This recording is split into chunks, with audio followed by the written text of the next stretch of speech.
Welcome everyone to the Armchair Racers podcast, episode number 8. This week we have another guest. We'll bring in a little bit. Um, yeah, lots of news to go over this week, more than I would have expected in kind of off-season week, but that's kind of a good problem to have. Um, First bit of news under the real racing side: new sponsor for Chase Elliott. As a primary, at least for 2 races. Adrenaline Shock, which is a 7-Up Dr. Pepper brand. So they've kind of transitioned away from Pepsi. We know that Pepsi's not returning to NASCAR in general, I don't think. So that's kind of going to fill the void, at least somewhat.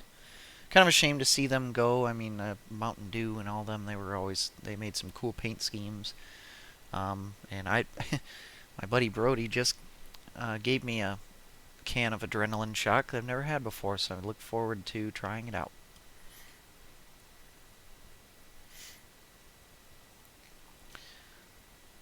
And then another little bit of news is that Haley Deegan tried out Twitch streaming, and I assume it was going really well, trying to gain some revenue with subscribers and followers and all that jazz, and um, said a naughty word, a derogatory term. I'm not going to get into the details, but she'll have to go through sensitivity training now. Looks like that's kind of all she's going to get, kind of a slap on the wrist, but the streaming stuff is really a fine line anymore in the world that we live in. And especially when you have a lot of people look up to you and a lot of fans like she does, it makes what you say that much more important and influential, whether it be positive or negative. So I feel bad for her. I know it's just an honest mistake, but I don't know if she'll be streaming anytime soon. What do you think, Austin? I doubt she'll be streaming again, or she'll really have to be careful what she's streaming. Seems like a slap on the wrist compared to other stuff, but I feel like this is a slap on the wrist compared to what's been said by other people who maybe got kicked out of the sport in general. It's not as bad, but you have to nip it in the bud before it gets to be a real problem. Yeah, you do. Um, it's weird because the different does the punishment fit the crime kind of thing. Like that's so hard because of based on what is said. I mean, because really, the act of talking, you're doing the same thing. You're not doing anything different. But what you say, there's a lot of gray there of how bad should this word be punished by. It's just kind of weird. I think all of it too is based on the culture we have and you kind of can't be offending anyone, especially in a sport that's just barely hanging on anymore, as it seems like NASCAR is. And eh, we won't get into why that it is or how that is. It's NASCAR's fault, but they really have to do everything they can to make it seem like they are not just a bunch of rednecks that are racist and hooting and hollering, and like they don't give a crap about what people think of them, because that's how you lose a sport. Yeah, it's weird. I think that used to be what made them cool to a lot of people. 30, 40 years ago. Um, Anymore though, that image has to change. With not just NASCAR, but all kinds of different facets of life and different forms of entertainment. Moving on though, NASCAR has announced that there will be practice for some of the races, so that's good. It's mostly just the road courses they've never been to before, um, and some of the big races, which is good.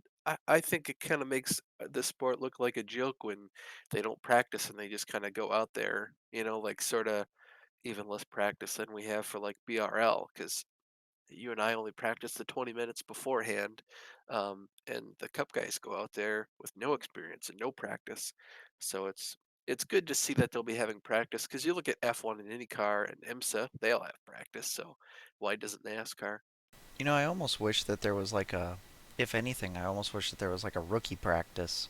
I just feel like it's so it's so unfair to the rookies that last year and this year that they don't get any time on a track that they've like never driven these cars on or anything. Um, Now, granted, half-ass practice like that, where it's only rookies, which would only be a couple cars, is not nearly as beneficial as a full-blown practice. But man, I don't know. I just wish that those guys would be able to get some laps on the track. I understand, and of course, I could see the point where somebody would say like, "Oh, the simulators are so good now," and yeah, they are. They have motion rigs. You can see the one that Chevrolet uses in a couple videos on YouTube, where it's like 180 degrees of a projector screen, and there's some big motion rig with a NASCAR roll cage on it. So they're getting better, and they can simulate all that stuff. But still, I think it makes this look like a joke. Moving on, Chili Bowl was last night, and surprise, surprise, Kyle Larson wins the whole thing. Had a hell of a battle with Christopher Bell for a little bit, but man, those guys were really just running on the edge, and Christopher Bell was making some moves, trying to get past Kyle Larson with just a couple laps to go, and he just caught an edge and flipped around. It was a pretty massive accident, but he was okay, and um, and uh, Kyle Larson was pretty much by far the fastest car after that. After Bell was taken out, and he ended up winning. I don't really watch much of the qualifying nights or anything, but it was nice to see, Kyle Larson and Christopher Bell and Ricky Stenhouse made it in, and I think it was Dawson Cram, who has some NASCAR ties. He was in there. Um, Rico Abreu made it to the final event. Um, but yeah, it's crazy with how many people go into the Chili Bowl every year, and yet it's still Christopher Bell, Kyle Larson. Like every time they're at the top, still. There's nobody who's been able to kind of dethrone them from being at the top of their game. Yeah, it's interesting to see how it's always just the two of them, and maybe not surprise that Kyle Larson won, in my opinion, because you knew it was either going to be him or Christopher Bell. Mostly just who gets out front first and can run away with it.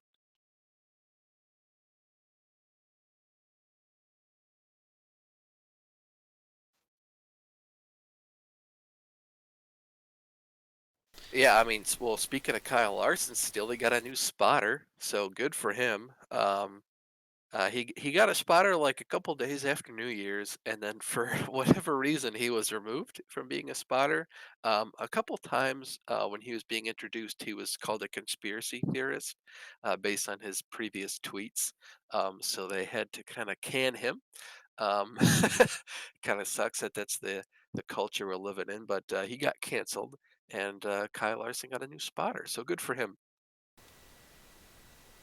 Yeah, we'll see how that works out. I'm sure they'll be fine. Moving on to some iRacing news, I've got quite a bit of it. I guess we can talk about Skidder Creek Racing League, well, formerly known as now the GT Racing League. Or, so we were at Okayama this week, and I really like that track. Uh, Japan's kind of got it going on when it comes to those types of tracks. I really like Okayama and Suzuka both. Um, I ran the BMW, and you were in the Corvette, and we pretty much all got dusted by Tim Shinaski this week. He was quite fast. Um, so he started first, I started second, and he ran away, and I just I knew the Beamer was not going to come in until 7 or 8 laps into the run, and I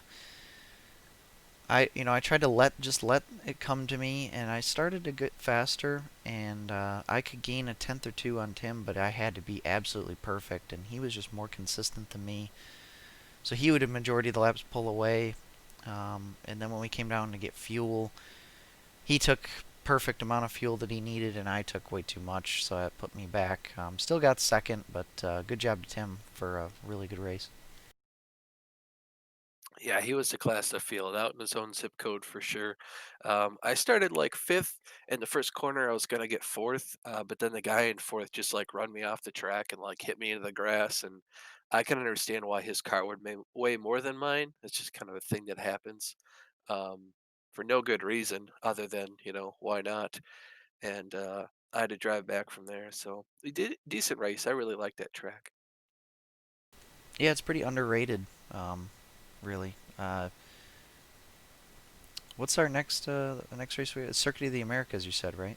Apparently, it's Coda. Everybody yesterday was saying it was going to be Interlagos, but in the email it says Coda, so we'll see. Yeah, not I as hate excited Coda. for that. I, you Coda's know, trash. I haven't even run any races on Coda in iRacing, but I don't think I need to hate it. I mean, I've run enough races on Forza to hate it, and I've watched enough races on TV to hate it. Even F1, it's the same as in Forza. I really was thinking I'd never buy the track, but apparently I have to buy it now. Yeah, so, oh well. I mean, the group of guys we got racing with us will make it pretty fun. So it'll be interesting to see which cars have more or less speed. Moving on to the rest of Bootleg Racing League, you, Austin, know more about Friday night's action on the dirt than I do. Did not make it. Um, well, actually, no, you wouldn't. Did you actually watch any of the dirt stuff? Because you ran I in saw the 9MP trucks too. replay.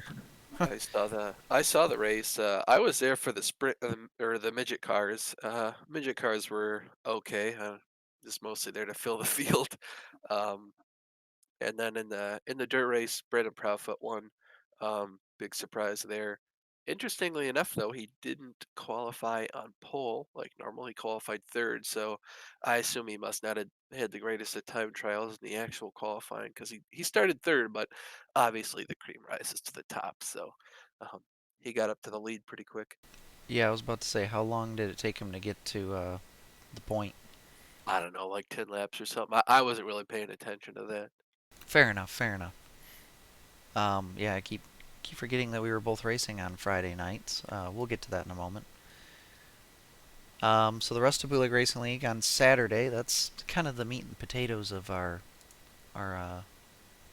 leagues every week.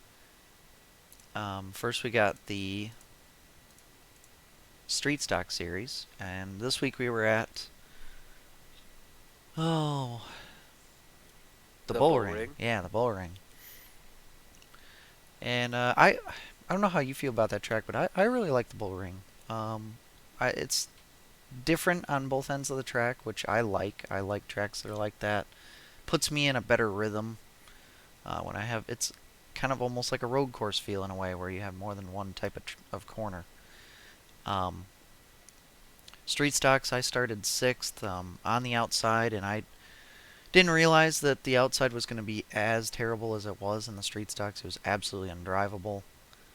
Um, and I dropped all the I dropped to like 10th, and then slipped out to the outside because a guy got loose below me, and dropped a couple more spots. So I was like 11th or 12th, and had to make my way back through the field. Was able to get up to fourth. Decent points day, but we definitely had at least the pace to get like third, maybe even second. But it's only a 40 lap race, and we went flag to flag, which was cool to see. It was a really clean race with everybody, so happy about that. Just frustrated about my circumstances. Me and both Justin Morton just dropped all the way to the back at the beginning. Yeah, that was a pretty good race. I was surprised we went flag to flag myself. The high line was though completely unusable. I mean, it was just worthless for everything because you couldn't get anything done out there. You couldn't even hold your own out there. You pretty much lost a position every 2 laps if you were on the outside. Um, I know you started ahead of me, and I think Justin started ahead of me, or you started behind me. Justin was in front of me. The three of us just went back to like ninth, 10th, and 11th or something. Um, in the beginning of the race, and then we had to work our way up from there. Yep, yeah, Justin started second. I was sixth, and you were fourth. And none of us could get down. So the final results of that were J.R. Shepard won, James Lowe second, Donnie Moore third, I was fourth, Kurt Smith fifth, Justin Morton sixth. You were seventh, and Jason Mendez eighth. He will be. He started 14th as well in that race. Jason did, so good recovery for him. And he'll be on pole next week at Five Flags. We'll talk. We'll preview that a little bit here in a moment. But next was the Tour Mod race. Well, now we remember last week with the Tour Mods, it was kind of a shit show because everybody started running out of fuel. Everybody had to pit. We had a really weird finishing order because of that. This week, not so much, but definitely an interesting race because James Lowe, he started up near the front. He started second and got out to a quick lead and was dominating. Now these are 100 lap races, so it was gonna, he still had a lot of race left to cover. But by the time JR got to second and I got to third, James was like 3-4 seconds ahead.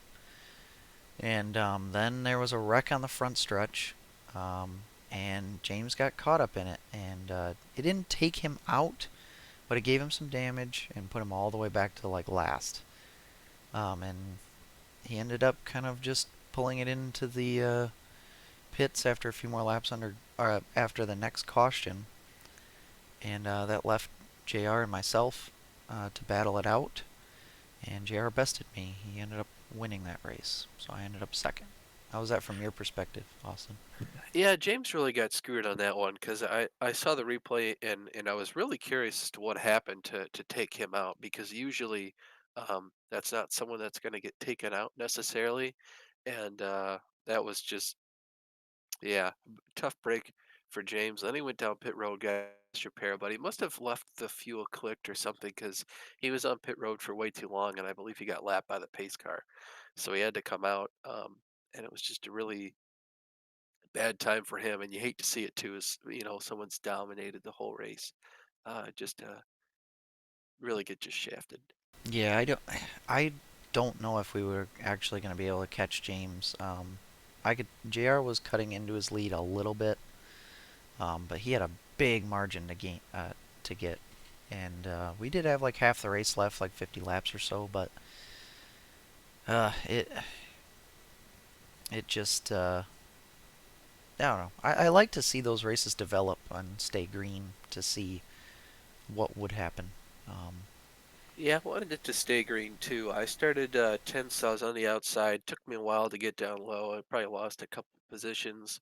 Once I got down low, though, I had pretty good pace for a while.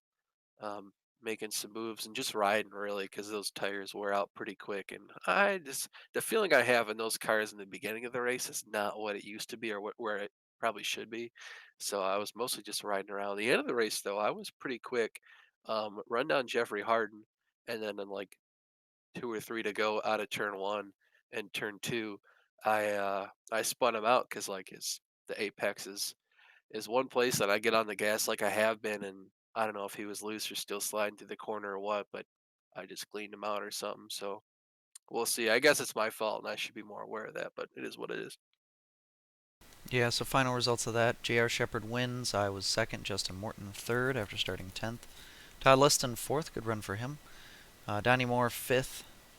Ruben Altus was sixth. Joe Segala was seventh. Lowell Jewell sneaks into the top eight. He will be on pole next week at Five Flags. In Austin, I do have to note you ended up ninth. It was a shame to see that.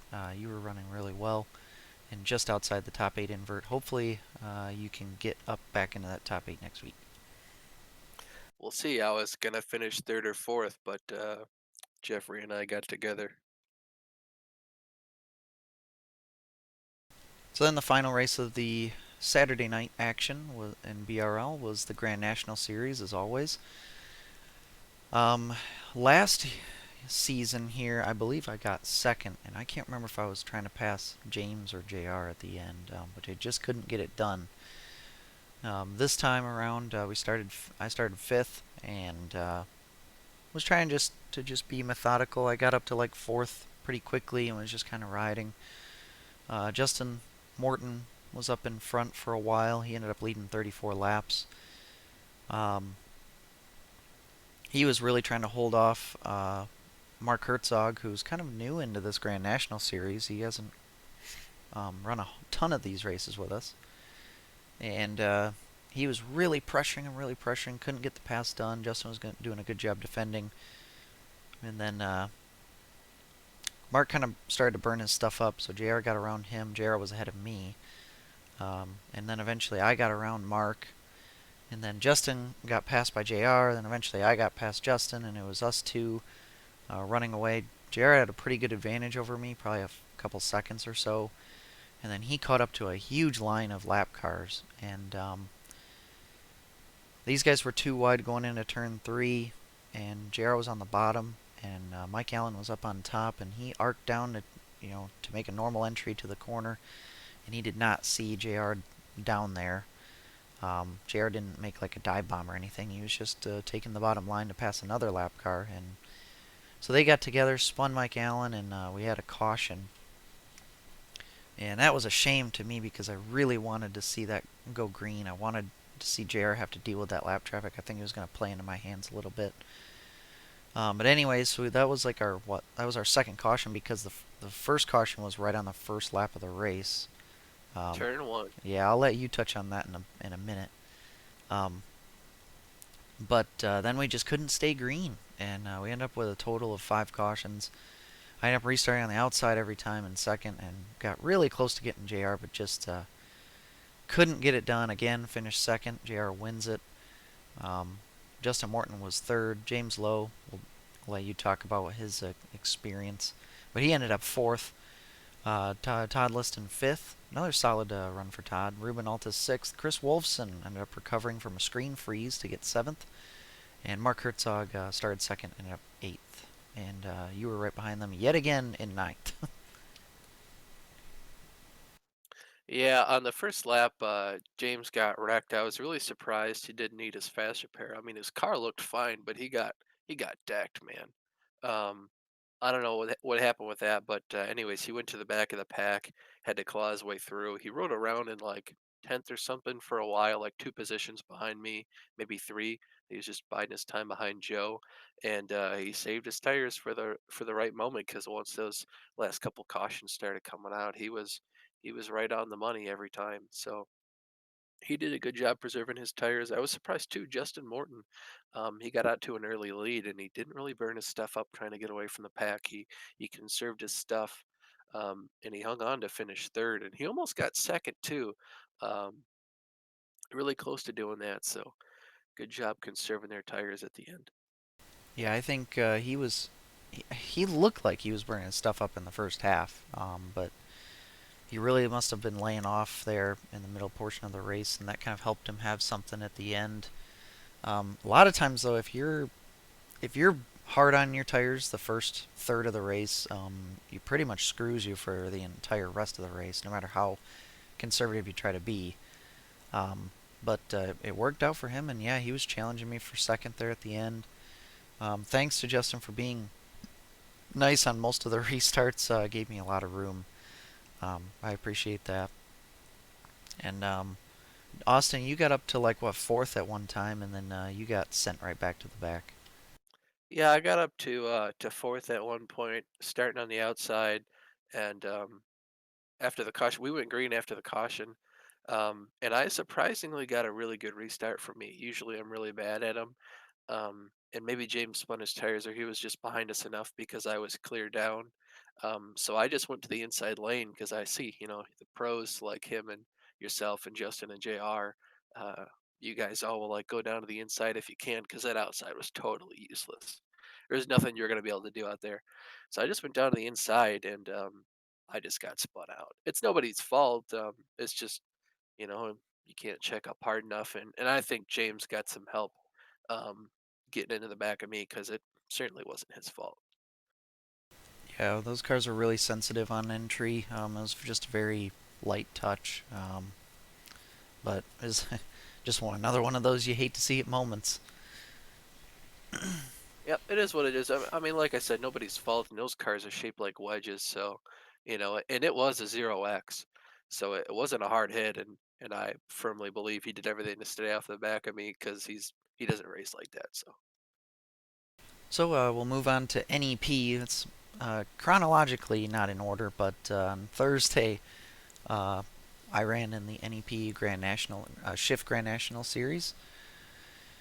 We were at Lucas Oil Raceway, which traditionally I've liked. I've won a truck race there in a different league before, um, and I qualified in seventh, which was not fantastic, and it was on the bottom. I wanted to be up top, and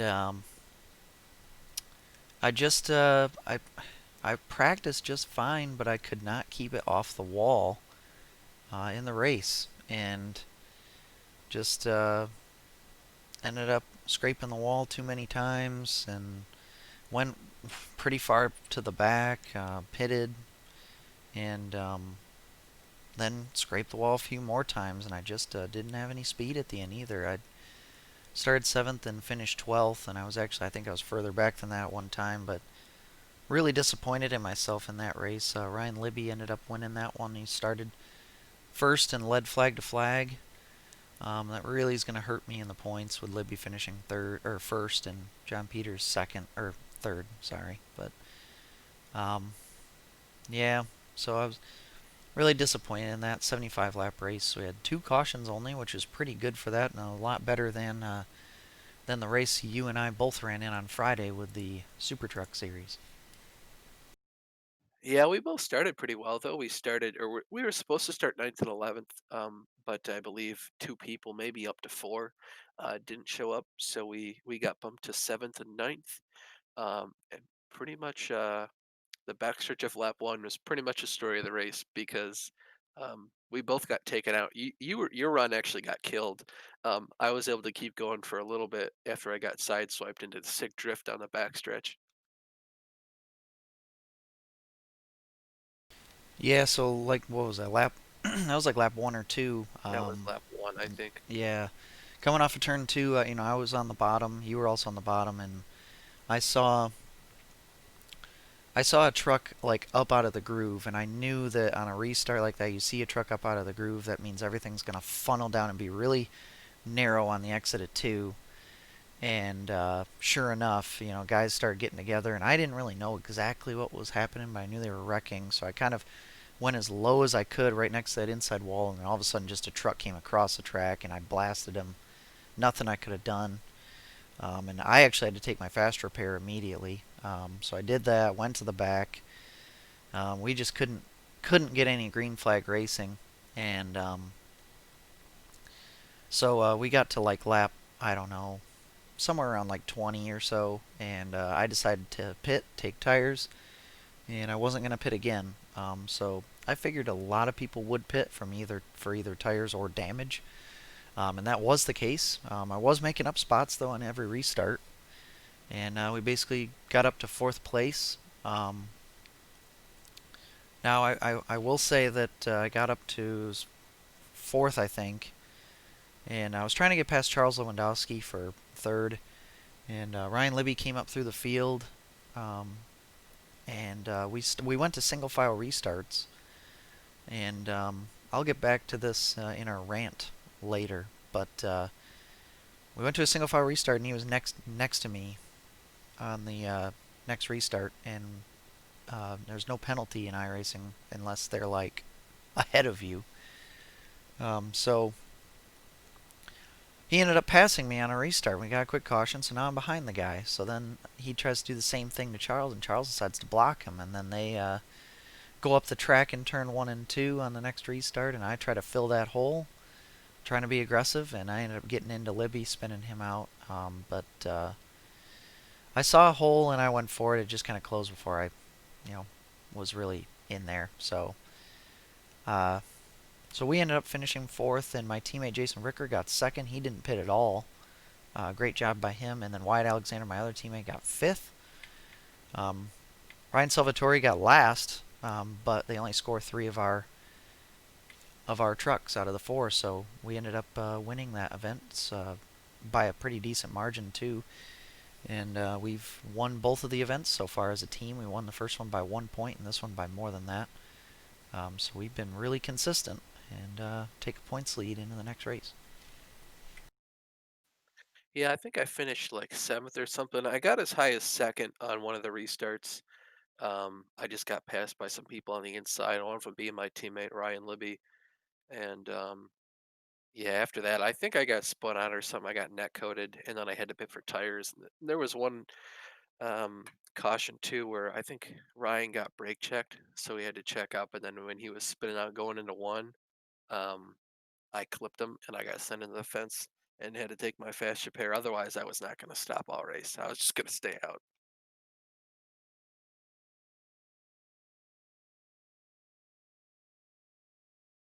Yeah, I was telling I was telling the guys in our team Discord. I was like, if this is gonna be a caution fest, I'm not gonna pit. But I had to bet when I got wrecked. So kind of altered my strategy, and then I just got to the point where okay, I'm in the back anyways. I might as well take some tires. And then I was just gonna stay out, and it worked out for me considering. But man, we got a 75 lap race, 10 cautions, 50 caution laps. Just a just a terrible, terrible race. I mean, it took us like an hour, right? And when you can run like 20-second lap times or something there in the truck, that is just brutal, man. Yeah, hopefully we can do better next week. But anyways, we have our guest in the booth now. My longtime friend from Muskegon. We've been talking to a lot of people from Pennsylvania lately. It seems like. My buddy Owyn Brown's in here with us. How are you doing, Owen? Hello. How are you guys? Doing good. Good, good, good to have you with us. Yeah, it's good to be here. I just woke up, so We'll Um, just we'll just pretend you naturally have a really low voice. don't. So anyways, Owen's um not as much into the sim racing and racing, but this podcast's a lot about video games too, and I'm actually curious, Owen. We always like to it's kind of a historical podcast. We like to talk about people's origins and how they got started in things. Okay. I'd like to know like some of your first memories or like first video games that uh, you remember playing as a kid. Any like nostalgia games like that? Casper the Friendly Ghost on PlayStation 2. Oh my god, that game was phenomenal. That was a childhood game for me because that was a game my dad and I bonded over cuz my dad being third shift, I didn't get to see him a lot, so when we did have time, we'd be playing like Casper. And that was just a game I got to grow up on and have like a lot of good memories and stuff with. It was just a phenomenal game. So I'd say Casper, Spyro, Crash Bandicoot, Which of the crashes? all of them, every single one of them. We played all of them from PlayStation 1 to PlayStation 3, which I'm pretty sure they did like a cheap remaster for the PlayStation 3, but I could be wrong. Yeah, I was big time into Crash as well. That was cool too because the Crash Nitro Kart for PlayStation 1 and then the Crash Tag Team Racing for PlayStation 2. Those were actually games that my dad could play. He was not really much of a video gamer, but if you only had to press like a couple buttons, He could do it. he could do it. Um, so that was one game that he and I, Nitro Kart and Tag Team Racing, were two games that we used to play as together, and man, we just had a ball. And I'm pretty sure if our current selves would go back in time and look at the setups that we had and like what we were playing and what we were playing on, I'm sure we'd be like, man, how did we even have fun doing that? But it was actually a blast. Well, for me, the older video games were more fun because I was younger and I didn't have that competitive side to me, which we can touch on the competitive gaming in a little bit, but I feel like I lost some enjoyment out of video games with becoming so competitive with it. There's not a lot of games that are just casual players anymore. There's a whole competitive side to it where if you don't join that, you're gonna be a low tier player and just not be able to keep up. So I feel like back then with those games, like they're more nostalgic for me, and I look back at those as being more enjoyable because I didn't focus on the competitive. I just sat down and played for enjoyment, not trying to do better and be the best and all that kind of stuff. Yeah, I think the part of that too is that the people factor kind of makes that competitive nature where like, when I was a kid, I didn't have online gaming until I got my Xbox 360. So Same. so when I had the PlayStation 1 and PlayStation 2 it was all offline. So I you know, it you're just going against computers. So it's like, who cares if I lose this time? It's like I mean, You always go obviously, back to the last checkpoint kind of thing. yeah. I mean, and in a lot of story-based games and stuff like that. And one thing for me in nostalgia games is um, I used to play a lot of sports games, and I would play the franchise modes and stuff because those, it's story games. You play it through, and a lot of games back then were kind of linear to where it'd be the same over and over again, basically. So I liked playing franchise modes and dynasty modes and career modes in sports games because I could play it through and it'd be different and it'd be long. Like you could play like 25 years in the future if you wanted to. Um, but yeah, it was nice. It was kind of nice just not having any people involved. It's just you and your game. That's that's really what video games I feel like should be. It's sit down, sit down and enjoy yourself. That's a lot of my rage when I'm playing video games comes from my unenjoyment from playing that game. Obviously, it's not a good time if I'm sitting there screaming at the game, but I also do that because it's funny. You know, It is. so raging just makes people laugh, and it's legit. Like it's real rage, but I do sometimes add a little something to it just to try and make my friends laugh. There's a fine line to it though, because sometimes raging is funny, and other times if you rage, you're like, "Holy cow! Like, should we call the police?" I get to that point. Oh man, it.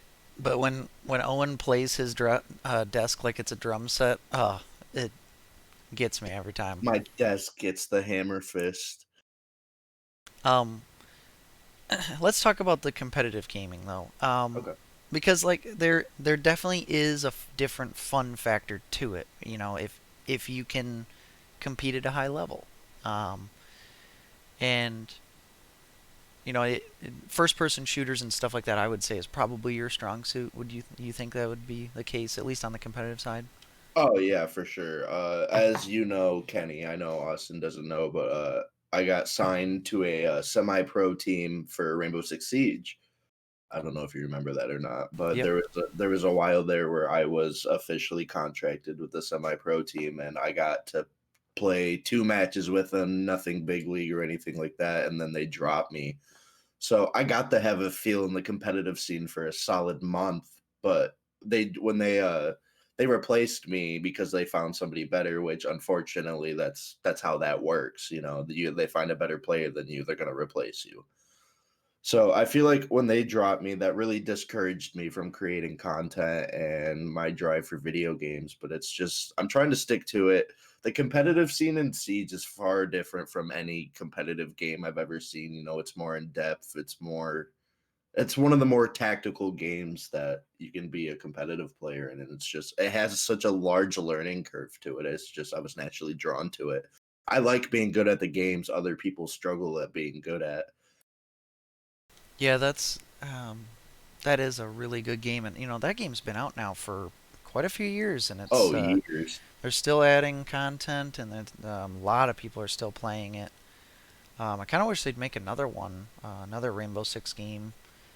Um, but yeah, definitely one of the more difficult. I mean, one thing about Rainbow Six Siege is it's got that intense factor where like you're even just in a regular match, like my heart will start beating faster. Like it's intense, and you're just like waiting for that shit hit the fan moment of the when you match. when you round that corner and you see an entire team looking down the hallway at you, it's scary.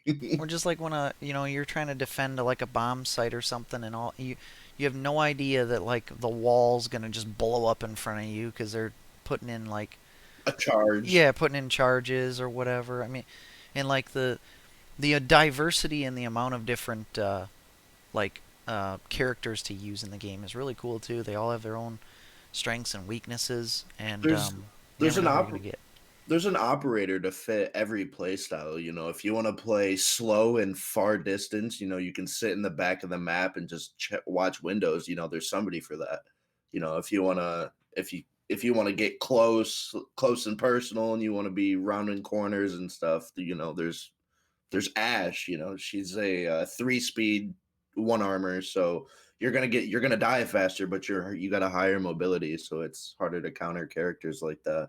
If you play aggressive, a lot of people don't know how to counter that, and that's the play style I adapted to naturally. Yeah, I've played some Rainbow Six, mostly only because my friends in college started playing it, and I wanted to play with them. I personally don't really like the game. I just kind of play it to play with them. But I know it's still they keep coming out with new content. People still play it all the time, and it really gets you into like Game 7 moments. It's there was a lot of moments in Rainbow Six Siege where, you don't, even if you're not a pro player, you can do something that's going to make you feel like a pro player. You're going to have your moments where you just do something and you're just like, what the hell did I do? I just clutched a 1v5 in 30 seconds. Like, that's not something that happens very often, but when it does, it just makes you feel good. And that's a game that allows for moments that just make you feel like a good player, like you're a top tier player. Yeah, and I think the shoot to the time to kill is very short in One that. shot headshot. Yeah. That's what it is. You Um, get hit in the head with the pistol, you're going to die. and you can kind of compare the game style kind of to like search and destroy in Call of Duty, but search and destroy just like it can get intense, but it just never it never really makes me think like holy shit, this is crazy. Right, because if I could hit you, I could laser you in the head twice in COD, and you might die depending on what I'm using. But like I said with Siege, if I shoot you once in the head, it come with Siege is more tactical because you have to be accurate. In COD, you kind of have like a spray and pray factor. I know that doesn't get you very far, but you still have that. You don't have that comparison between the two games. It's, in COD, I could walk in and clear a site after just spraying randomly into a corner. With Siege, I have to be accurate. I can't just round a corner and start shooting in a corner where I can't pre-fire somebody in Siege. I have to know where that person is. And I feel like COD doesn't have that aspect really. You just round a corner and shoot, and then they're more than likely there. It's game sense, yes, but it's just Siege is more difficult of a shooter in my opinion. And I also like too like if you have a good team, you're cooperating, you can kind of turn killing the other team into like a science where you could possibly make it to where you can set up and kill a guy with him not even knowing what happened. And I think that's really cool. Oh yeah, there's you can make your operators work together. My favorite thing was I was always I main sledge when I was attacking, so I'd have a big ass sledgehammer. I could bust through floors, walls, and basically what I do, they had this new operator. I think his name was Goyo, who could like run through walls, or he could like do like a power run. So I would bust down a wall and then have my teammate who mained Goyo run through, and then I would follow him through, and we could clear a room just like that because we would just come through a random wall. Is he is Sledge your favorite of all time still, or is there a different like main? So, well, for a while I did play a lot of Jackal, who could track people. You could like pull down a visor and like you could like see people's feet like where they were, and like depending on like the color, it'd be like red, yellow, or blue. That was how recent the steps were. If they were red, like they just walked through there. But Sledge, yeah, no, Sledge was for sure my favorite. I played a lot of Sledge on attack and a lot of Cav on defending. I don't know if you really remember what Cav was. She was like a sneaky assassin type who could like, if you injured somebody into the down state, you could interrogate them, and it'd show you the live location of everybody else on the map. But Siege is just, I feel like Siege is a phenomenal game that yes, they keep adding more content, but it's getting drier and drier, and it feels like less and less every time they do because they'll come out with a new map and then two new ops or operators champions, whatever you want to call them, and it's just it feels like they're getting dry with it. It feels like they're running out of ideas. So that's kind of why I fell out of the game. Yeah, I think they just need a new game.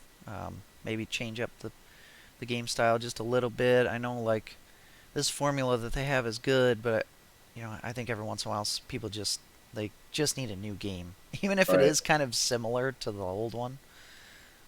Um, we'll get back to video games in a little bit, but I want to bring up your interest in music. I know you're big time like EDM, electronic type music fan, but Yes, what was sir. really cool was that you started making music, and I think that's really cool.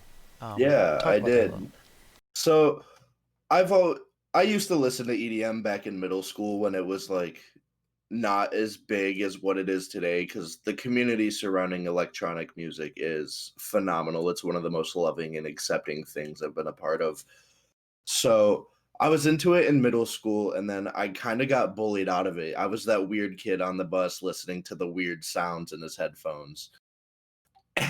And so I kind of got bullied out of it. And then one day I was at work when I was working at ABC with Tyler, and one of my friends messaged me and he was like, "Hey, there's this concert in GR. Do you want to go?" And I was usually like, concerts were never really my thing. Like, yeah, I'd go enjoy myself, but like, it just wasn't really my thing. And then he brought me to it, and my favorite DJ, his name is Subtronics. You know, the Cyclops thing that I have, like my painting and all that stuff. He was my first concert or rave back into the electronic style music, and it just opened the floodgates for what I loved. It was just such a good time and fun and energetic, and it really came full circle because before I found that I was going through a hard time with depression and stuff, and then I found this community that's so based on peace, love, positivity, and respect. That's what their motto is. That's what that community's motto is, and it was it's a good thing to be a part of because luckily we have Electric Forest 15 minutes away from us. It's nice. Yeah, Austin, have you ever heard of Electric Forest? Because it's a pretty big EDM festival, and it's really close to where Owen and I live. Well, so apparently there's one not too far from me. Like over the summer, I was talking to some people I work with, and two of the chicks I work with were like talking about it, and they were like going not crazy for it, but they were like really excited to go to this thing. And it was only like 30, 45 minutes away from my house at most. Um, Was I, it in Pontiac by chance? I don't know what I couldn't tell you. It's been a while. It was some Okay, park I'd never heard of, but that's okay. that's about the distance Pontiac is away from my house.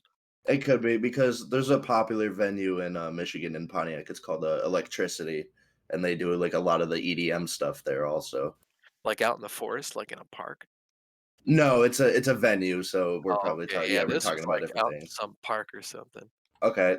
Yeah, it's with Corona and stuff going on, there's really no concerts that you can go to other than, there's no concerts you can go to in a venue, but I went to a few parties that are like that's like EDM based, and it's not the same obviously because you don't have the production value of a whole venue, but it's still a good time. Yeah, one thing I actually did last kind of summer fall is one of my favorite bands, and a few bands have done this. One of my favorite bands, they had a virtual concert. So what you do is you would buy a ticket online, and it would be like this. It was pre-recorded, but they would open up this video for like only a certain time window, and if you had a ticket, they'd let you watch, and it was a full concert at a venue at an empty auditorium, and we watch him perform. And I watched that with my one of my favorite bands, Unleash the Archers, this year, and um, it was a different experience, but I'm glad I did it. It was you know something that I didn't think I'd ever have the chance to do.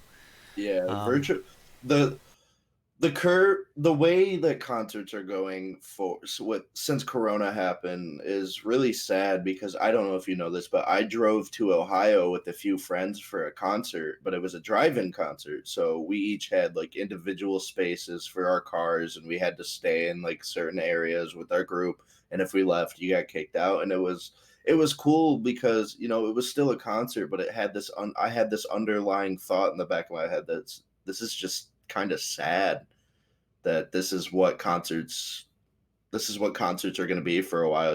We can't be surrounded by people. We got to be 15 feet apart, even though they say 6. The concert said 15, and it's just kind of sad what's happening in the world.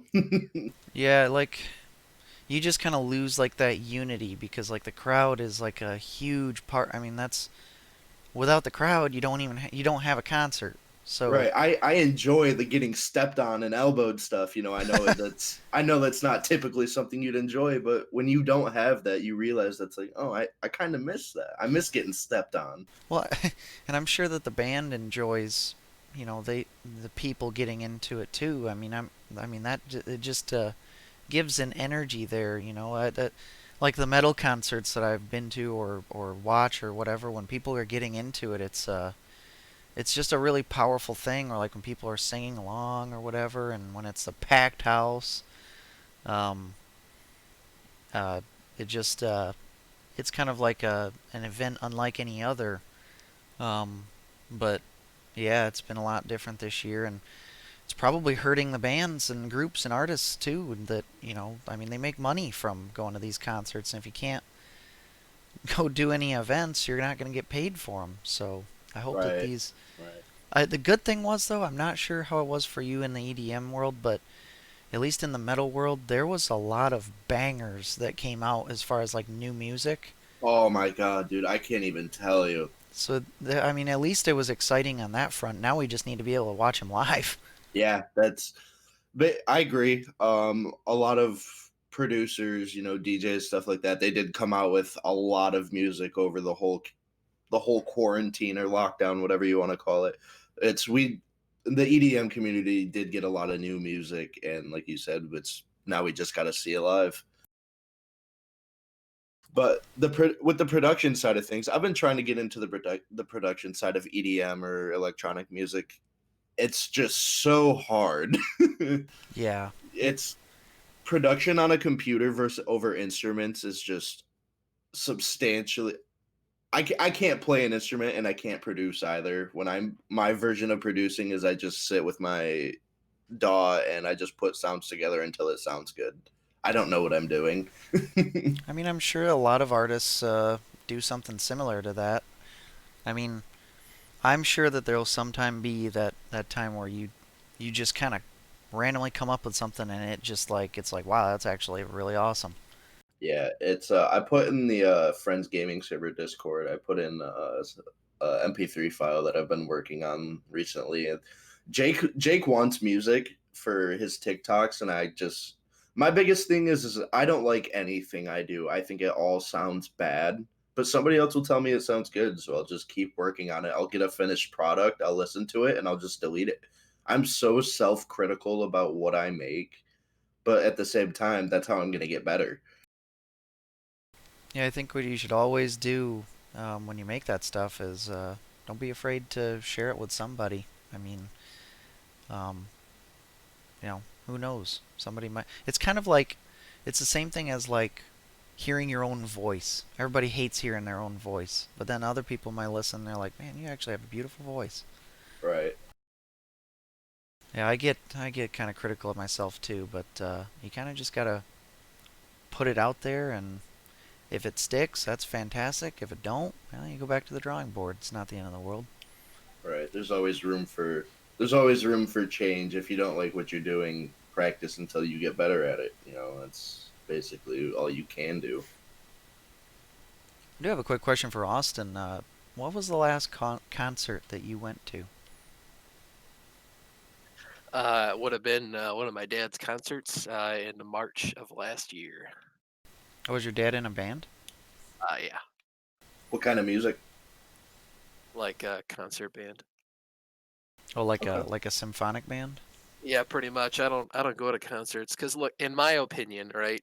Like, you pay money to like drive somewhere just to go to an auditorium and probably stand up and listen to a music, from probably like a football field away from where the band's playing, and it's super loud, and the audio quality isn't great, and there's a bunch of intoxicated people around you, and you know what I mean? Like I can find other ways to waste my time. Not that what you're doing is wasting your time, but to me, everything I do is a waste of my time. So I can find a better way to waste my time. Yeah, I will say that, sometimes, and that's kind of the chance you take when you go to a concert, is sometimes the audio quality does suck, or sometimes the venue does end up sucking. Um, but I don't know. There's just an atmosphere that can be made if everything's right, and it's like kind of unlike any other. It's unlike a sporting event. It's unlike anything else. Um, and that's kind of what I enjoy. Um, Now, if the music's also good, I mean, that's part of it too. I mean, I go to watch good music too, but The thing about the rate, I think I'm drawn to the EDM community so much is because, well, with those concerts, it's not just about the music. There's three like key parts that makes it a good concert or show or rave. There's the music, there's visuals, and there's lasers. Those are like the three big things that are like that. If all three of those are good, it's a really good show. When you look up at the screen and you see a T-Rex wearing a jetpack flying over New York, like that's just something. Where else are you gonna see that? It's weird, yeah, but that's why we're there. The music's weird.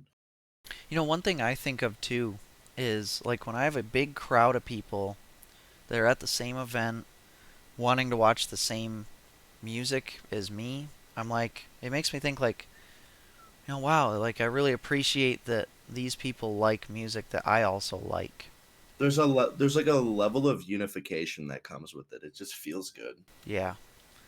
And like when they get into it as much as I get into it, like makes me think like, wow, I'm not weird for liking this stuff or whatever.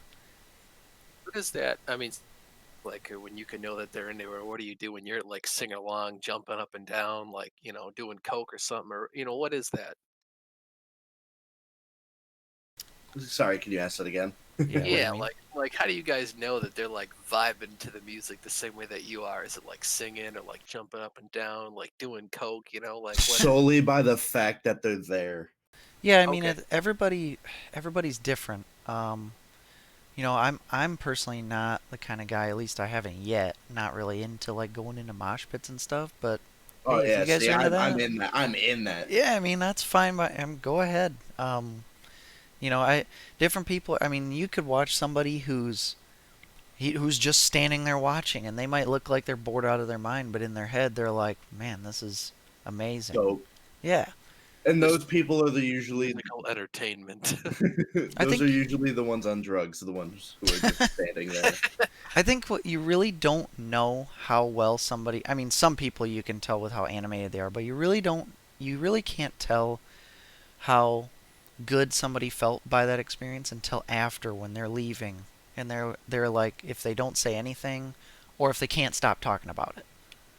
Well, I think at Electric Forest 2019, there was Friday night, so it was the first night I got to see a group called Odessa for the first time, which I enjoy all types of music, but especially I really enjoy all types of EDM. There's not a subgenre of EDM that I dislike.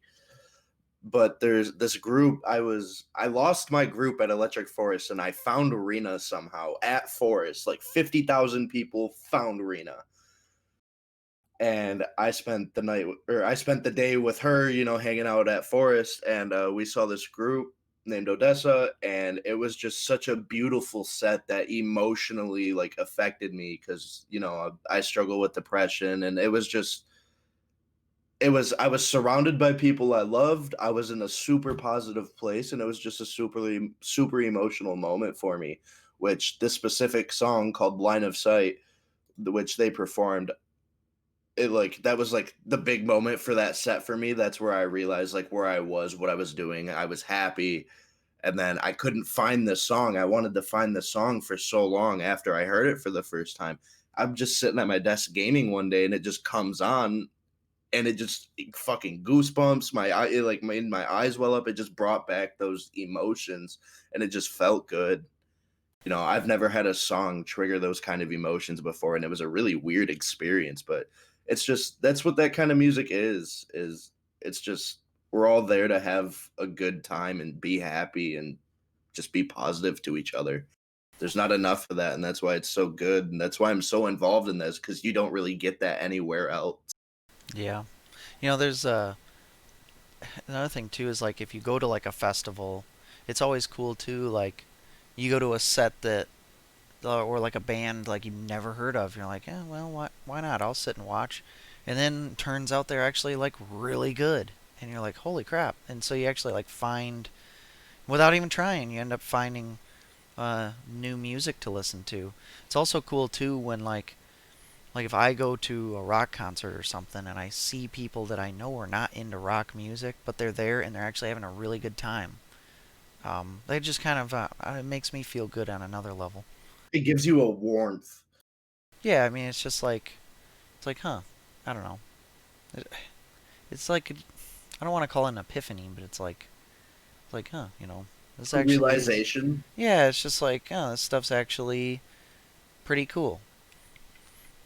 Seeing other people emotionally affected by music's a big thing for me also Yeah. because I like to think I'm an empath because I can feel other people's emotions if they're strong enough, which I know sounds like bullshit, but it's a real thing.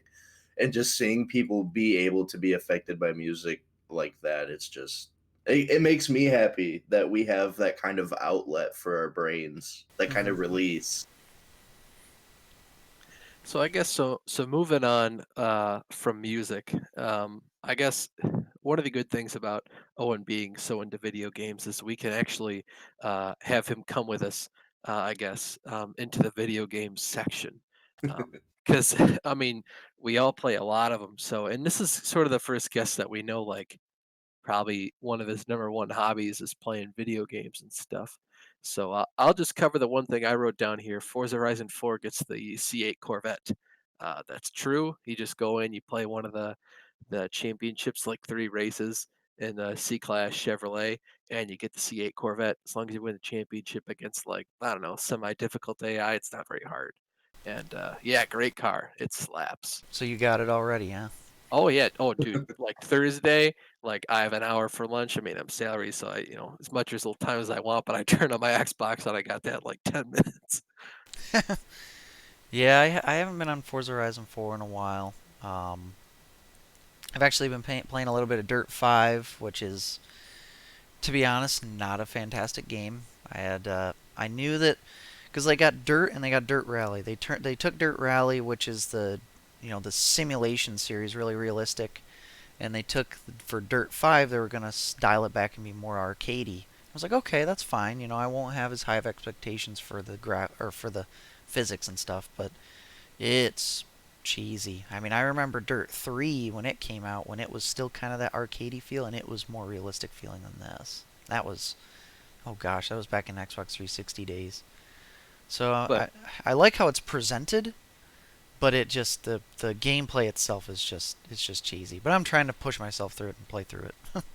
Kenny, you gotta get on Forza because like it's the only way you're gonna be able to get the Corvette. Otherwise, you gotta buy it. And I might never play the game again, but at least I got the Corvette.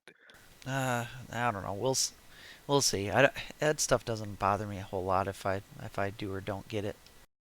You guys have like a favorite car from the Horizon, wow, from the Forza games? Like, is there a car that's just you guys have used specifically that you guys just remember being fun and like a good overall good car? Oh I guess gosh. like Forza.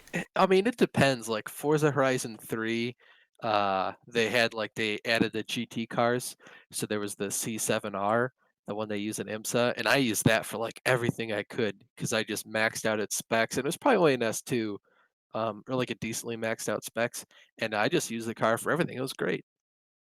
I don't. I going way back. I'd say each game that I've played, you know, from Forza Motorsport 3 all the way up through Forza Horizon 4, I've had a different car that stood out to me every game. And I think the one that sticks out to me as like my first favorite was actually um, in Forza Motorsport 3 in Class S. It was pretty fast. Was a Nissan GTR or a Nissan Skyline, but it was the Mines Mines.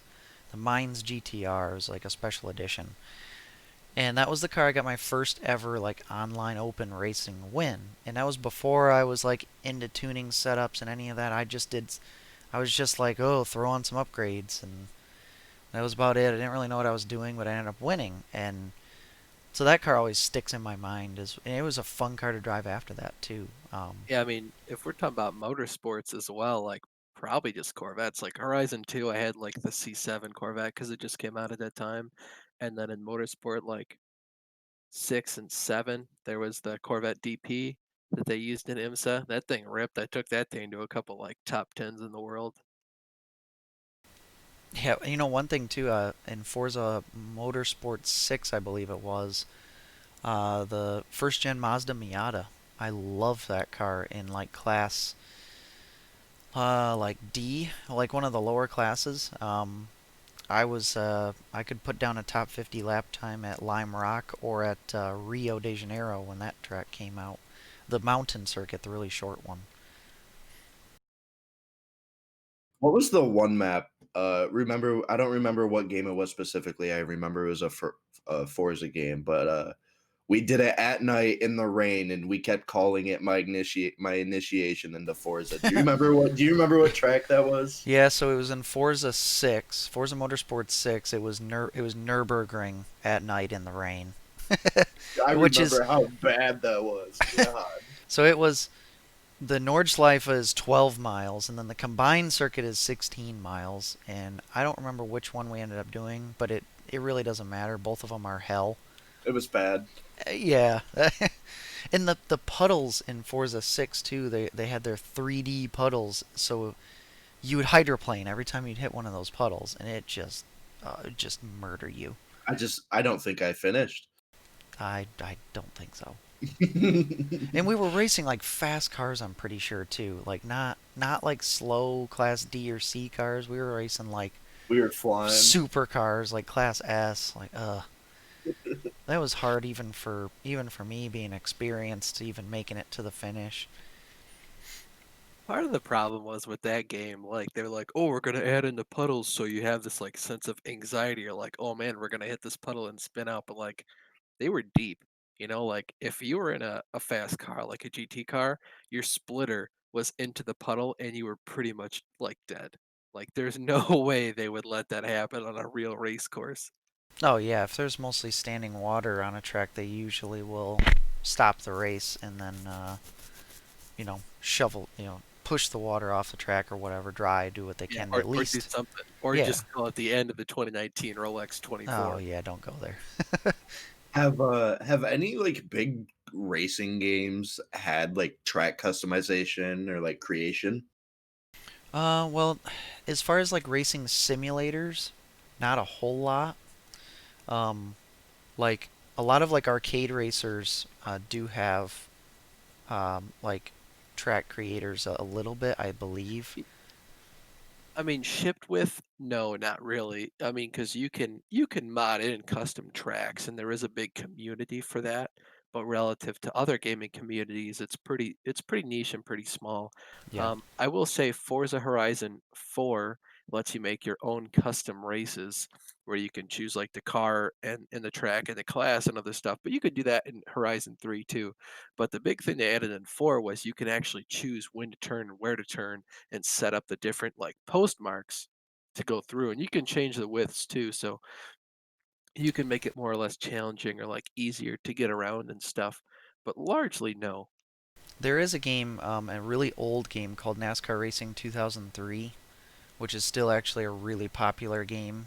Um, and it's been modded to cover more than just NASCAR, but that's a community where there's still people out there that will make new track venues that have never been put, like real tracks Right. that have never been put in. And I'm sure there's got to be some mods out there too with custom tracks that are just created by No, people no, there too. are, and that's part of what I like the niche modded market is that Right. one. But like a game that shipped with the capability to do that in the game, where you don't need to know about modding and like raw computer stuff. I don't think there is one. Not a whole Okay. lot.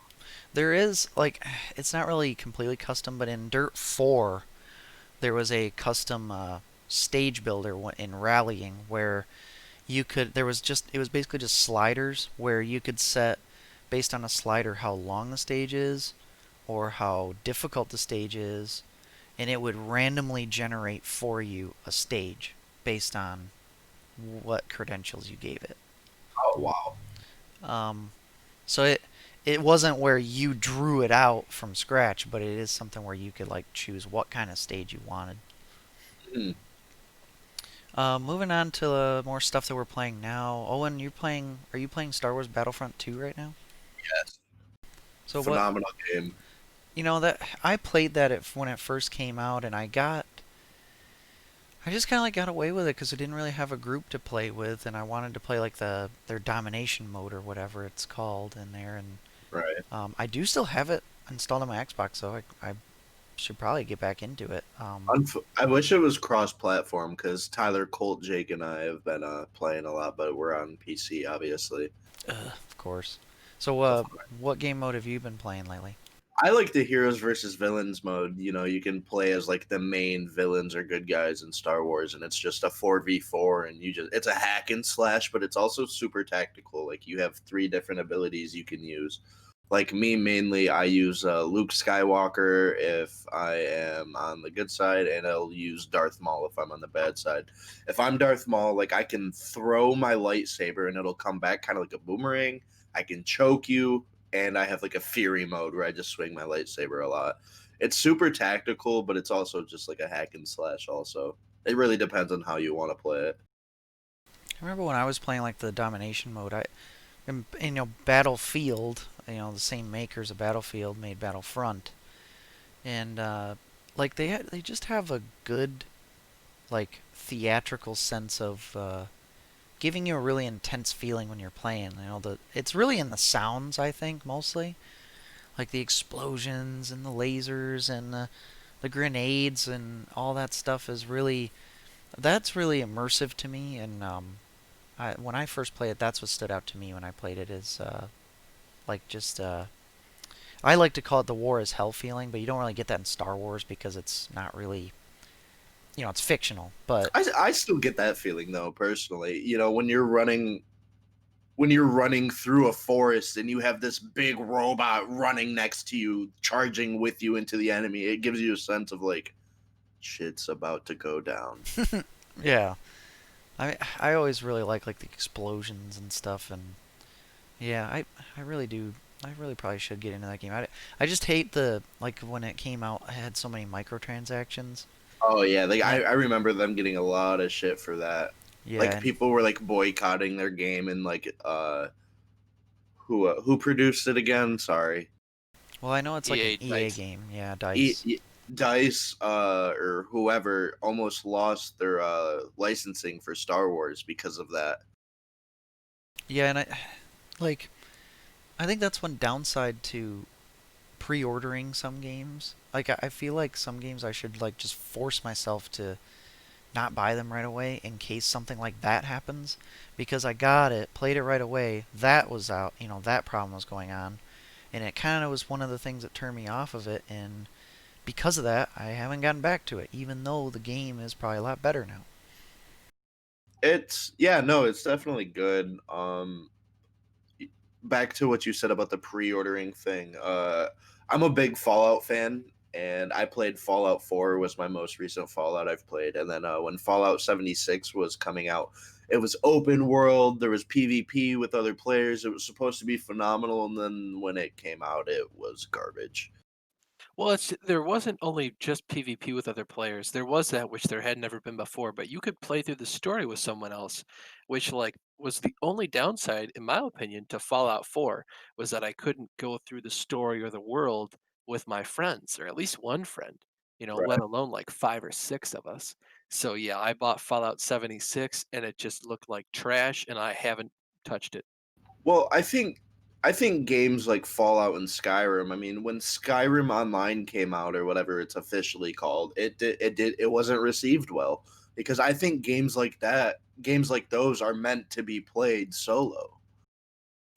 Well, some of it's solo, and I can see why you would want it to be solo, but it's nice to experience stuff with your friends and go through and play it Right. because Fallout, it sort of gives you an atmosphere where like you are the law, and like you're kind of just going out, it's like you versus the world, and you're like a badass. Right. Yeah, I do. Which I understand that some people don't like that, but it's for standalone games, for story-driven games, I think it works. Yeah, I do think that it's nice to have at least the option to play through with a friend. But I totally see where Owen's coming from too. For example, Assassin's Creed. I don't think I would like to play that with another person. The only time that was available was I think it was Assassin's Creed Unity, Unity, and and that was a flop. I enjoyed Unity. I I didn't mind the story. It wasn't terrible, but the with how like buggy it was, didn't Yeah, enjoy that. there was a lot of problems. I'll Yeah. give you that. There was I didn't play that game with friends or with people many times, but the few times I did, it was pretty cool because it was like, you'd have a group of guys defending this doorway and there's like 5 of them. Somebody would jump off a building, air assassinate one of them, and then as soon as they do that, you'd start attacking a different guy. And there was just kind of badass moments like that where you're just like, that was cool. Yeah, it would be cool where you can like, I mean, because that's cool. One of the cool things about Assassin's Creed is being able to look at a mission like, all right, you got your target there. How are you gonna get them? And there's a million different ways to do it. And with a You can go louder, you can go quiet. It's right, and then like it's with a really up to you how to friend, play. when you're with a friend, it kind of opens up that sandbox a little bit more. Right. I miss the old Assassin's Creed multiplayer where you jump into like this kind of small map, but not really, and there'd be like a bunch of civilians, and you just gotta blend in and try to find the other assassins and take them out before they take you out. It was really cool, and that was probably some of the most fun I ever had playing video games. But they stopped doing that, and I don't know why.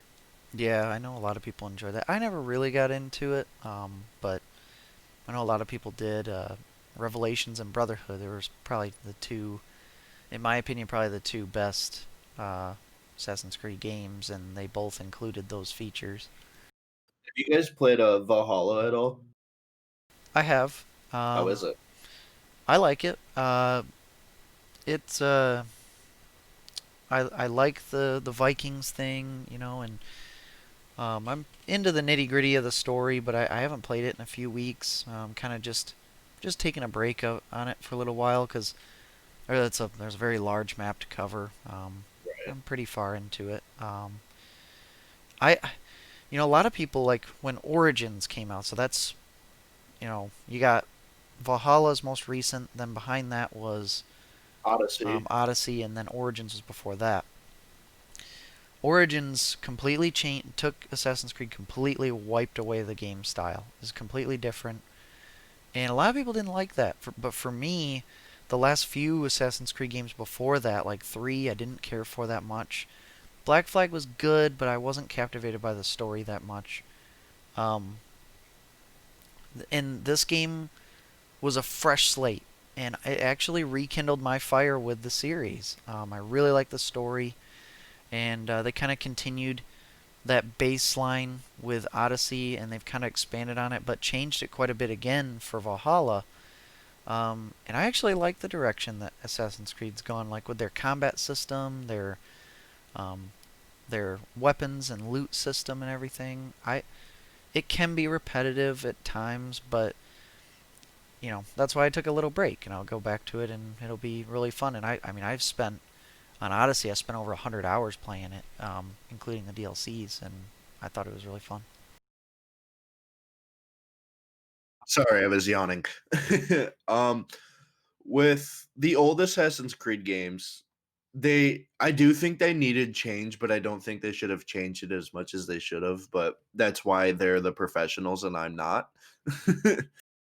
But the Assassin's Creed games, I remember, I think it was Brotherhood. Brotherhood was an Ezio game. I think that was the main character. And I remember like I was so blown away by the fact that you were playing through memories. That was just such a cool concept to me. Yeah, and I'm a kind of a history buff, and I really enjoy these different environments that Assassin's Creed remakes. Um, and like a few of like Origins and Odyssey actually have like a tour mode where you don't fight anything. You literally go through the map, and it tells you about uh, like the real map, like the real locations that they built the game over. I think that's really cool, and I don't know. I always have this thought when I go through Assassin's Creed, huh, what would it have been like for me being in ancient Greece or whatever back then, and it just kind of paints a picture in my mind, being able to look at this game and watch it. Obviously it's not fully accurate; it's a video game still, but it just helps me kind of open up my imagination as to like, well, what would life have been like back then? Right. Did you guys ever play the new God of War? I haven't been on PlayStation much. I know it was pretty critically acclaimed. It was a very good game. Oh, it was a phenomenal game. It didn't have much replay value, which was unfortunate for a game like that. But the time that I did play through it, it was a phenomenal game. And like you said, I like if you were a lot. That's more Norse mythology, obviously. But if I was alive in that kind of world, like who would I be? What would I be like? I just like that stuff. I like to try and think about when I'm playing games, and I think it's a good game if it can really immerse you into that feeling, and that's what God of War did. You ever play God of War, Austin? No, I have never played that. I haven't touched a PS4 controller since like 2014 maybe. Because Even I even haven't the got old God of Wars you never played, like back on the PS2. no, no, never. The only like Oh, PlayStation exclusive game I played was like um Drake's Uncharted. I played the third one. I actually got Uncharted 4. I think it was Uncharted 4 at a yard sale, and I haven't played it yet. there, Go Surprised, ahead. have you guys played that Rise, like RYSE Son of Rome game? Because that's like no, right along with those two old-timey kind of things. I have it. I got it for like $5 at some like sec resale shop or whatever, and I have no drive to play it, but it's definitely like old time. It's like ancient Rome, where you're like a Spartan. Yeah, so when that game first came out, like it was one of the first Xbox One games, I believe. Uh, I actually watched a playthrough of it. Like I would watch on my lunch hour at work, and I watched through the entire thing. So I thought it was a pretty good story. It's not something that I still like. I can't really remember much of it, or if any, now. But it wasn't bad, and it actually came out free on Xbox probably like a year and a half ago, maybe. So I have it, but I haven't played it just because I don't really feel the need to, because I watched the playthrough, but well, it wasn't a bad game. Yeah, did, saying there's been a couple games like that. I remember there was like a Django Fett Bounty Hunter game for the PS2, and I was too stupid to be good at the game and play it. But like, yeah, when I was in college at my co-op, I'd like watch the playthrough during my lunch hour, and it took me like 2 weeks to get through it or something. But it was neat. did you guys ever play the any of the Prince of Persia's? So that's the prelude that basically led to Assassin's Creed. No, I have not. I No. play. I don't remember which Prince of Persia game it was that my brother and I played, but that was the first real step to games that feel like Assassin's Creed. I wish they'd come out with more of those because I thought they were phenomenal games, but they just quit releasing them for some reason. Now on September 10th of 2020, I see there was a YouTube video of a Prince of Persia remake. Yeah, they got canned. Oh, did it? Man. Yep, yep. Apparently, somebody didn't want to sell the rights to a certain person. I guess. You hate to see it. Hate to see it, but yeah, maybe a new Prince of Persia wouldn't hold up with today's standards. Yeah, who knows? There'd have to be something to make it unique that the Assassin's Creed hasn't already covered, or that what is that? That Phoenix Rising or something? Yeah, something That like other that. game hasn't covered.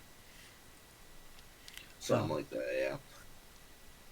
One last point before we let you go. I know you've dabbled into the new Call of Duty Black Ops Cold War. What's your thoughts on that game and comparing it to other Call of Duty games? Rage inducing. Well, isn't every game in Call of Every Duty game was. Now, I will give them this. There was like years where COD was just putting out sucky game after sucky game. It was But, it was all the advanced movement ones. right. I mean, like, Advanced Warfare I hated. Black Ops 3 I Whoa, hated, but hold I on. played. Those were good games. Well, Advanced Warfare was great. Uh, The best ever. uh, Ah, It was my favoriteest of all but time. you're not forget really a about but you're not really a first-person shooter guy though either. Well, there was a time I played a lot of that. Like that was probably my number one played game. Hmm. Like well. I would wake up early on a Saturday or a Sunday morning and play that game for a while. I'd even play split screen with my brother. But how Hmm, much of the Call of Duties before that did you play, like Modern Warfare 2, for None. example? Well, there you go. yeah, you never got to experience the MW2, MW3 Black Ops 2 days. Well, Yeah. that was one game, and I'm glad we talked about this because I wanted to, but I forgot it this morning. That was like the first game I was ever good at. Like I played Call of Duty before, like Black Ops 1. That was probably the first Call of Duty I played. That like we like got as a family, like my brother and I, on the PlayStation 3. But I remember like Advanced Warfare came out, and that was actually good. Like I could have a positive KD.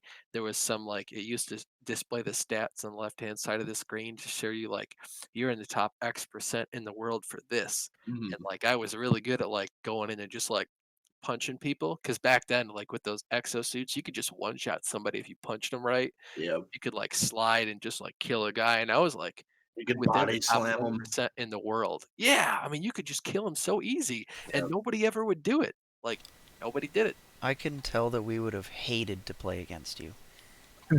Yeah, well, there was like after like people were mad, like they only had 15 prestiges or whatever. They added another like 15 or 16 to get up like 31 or 32.